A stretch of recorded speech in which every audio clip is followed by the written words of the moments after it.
anti-Afro Spengalis. I wanted to take this time to again thank everyone who supports this channel, who supports the mission, anti-fraud warriors, friends, and supporters. Absolutely, those of you who always express concern about me personally. I really appreciate it.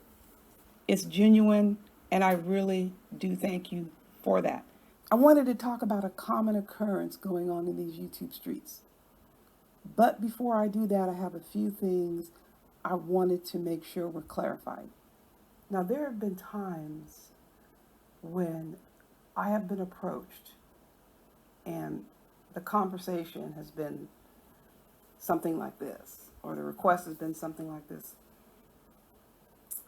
Just rock with this, or let's just go with this, or just go with me on this, something along the lines.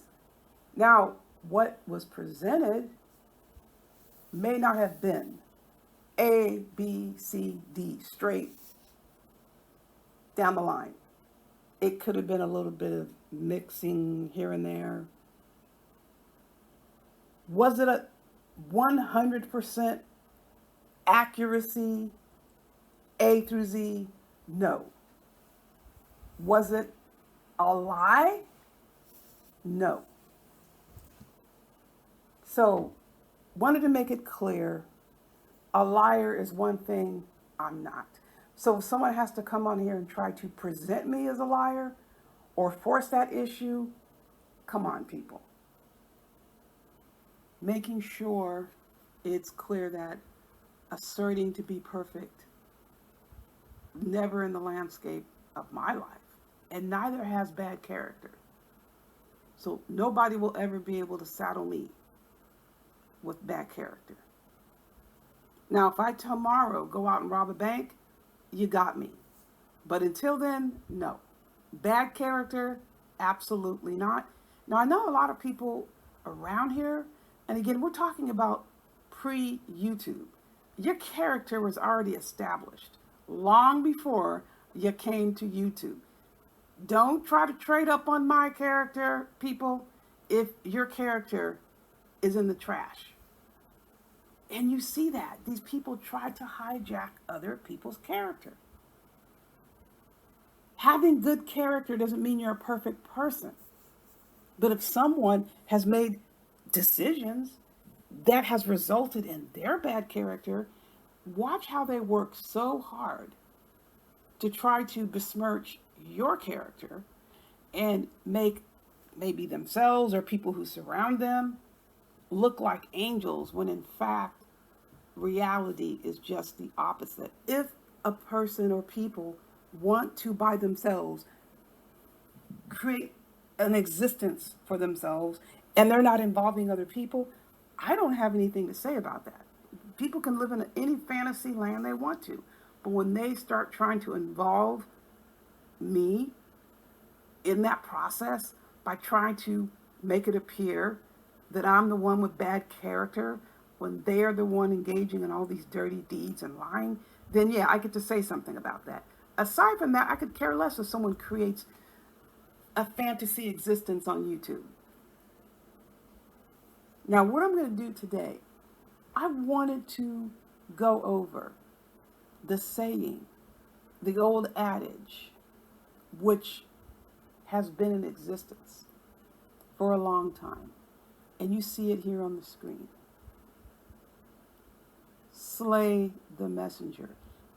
And someone sent this to me. I thought the person who described this did an excellent job of just laying out this old adage.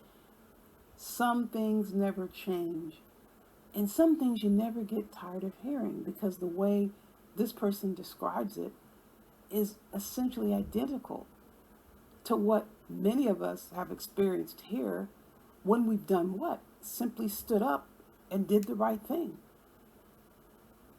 It's unwelcome in many parts of these YouTube streets. Nonetheless, I wanted to share this with you because I do appreciate the person who did send it to me. Thank you very much. In the meantime, don't touch that dial. Hang around and hear this very interesting recitation of slaying slash shooting the messenger. Buyer beware. Have you ever had anyone say, "Don't shoot the messenger," or "Don't kill the messenger"? If someone comes sharing some bad news about something that has happened, don't get angry with them. They're only the ones that are bringing you the news. You might get angry at what has happened. You might get very upset and speak harshly about what has happened, but don't yell at the person who has brought you the message. Don't get angry at the messenger. What you really need to do is get angry about the bad thing that has happened, not the messenger that has brought you the bad news. As we try and think about how this phrase might have got started, we think back to a couple of 100 years ago, maybe 300 years ago. The only way to get a message from one kingdom to another kingdom would be through young men, boys usually, who would be running from one place to another with a message that had been sealed with the king's seal or an important person's seal.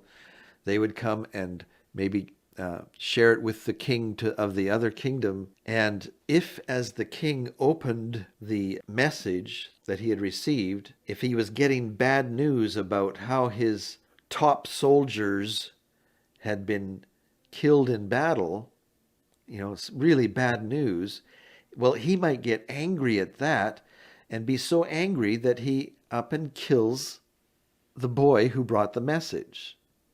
That's how he is reacting to the bad news. But his counselors might have said, "No, don't shoot the messenger." And today, of course, we wouldn't shoot anybody for bringing us bad news.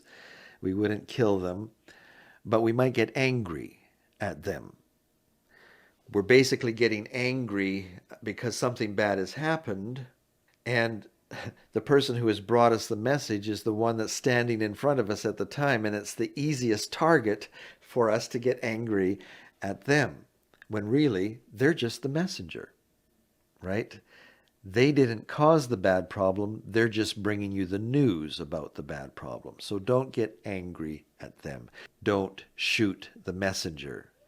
Don't kill the messenger. Don't treat the person badly who has brought you the bad news.